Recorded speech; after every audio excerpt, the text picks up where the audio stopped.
Alright, so here we go. This is a self-portrait I painted recently because apparently artists are just destined to paint themselves over and over again.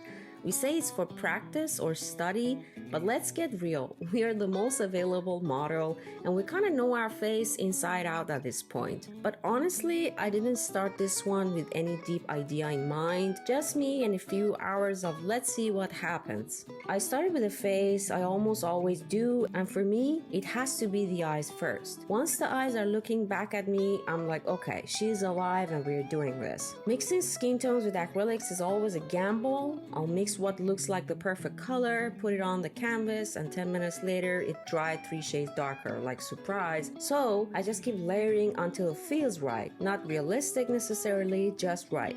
Now here's the thing, people always tell me the woman I paint looked like me. Not like identical twins, but there's definitely a resemblance. And I've started to realize maybe that's just how it goes. Maybe we all end up painting different versions of ourselves, whether we mean to or not.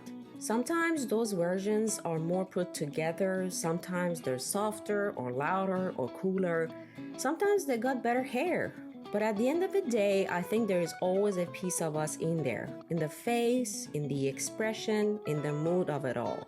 So yeah, even if I hadn't called this a self-portrait, somebody probably still would have said, hey, this kind of looks like you. And honestly, I'm okay with that because it's not really about capturing your exact face, it's about capturing a feeling of yourself. Something a little more internal, a little more honest. I added the earrings and the choker later. They weren't part of the original plan, but it felt like she needed a little extra flair, something shiny, something with attitude. Honestly, accessories are where I let my inner drama queen out.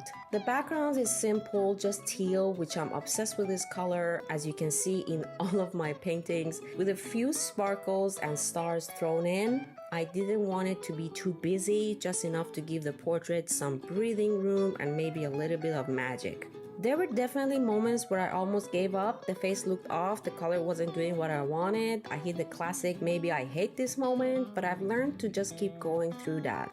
But at the end, it didn't feel like the best painting I've ever made, but it felt real. It felt like I showed up, and sometimes that's enough. So if you ever wanted to try painting yourself, or even just a version of yourself, just do it. It doesn't have to be perfect, it doesn't have to look like a mirror, it just has to feel like you. Thanks for watching this video, and I'm gonna see you in the next one.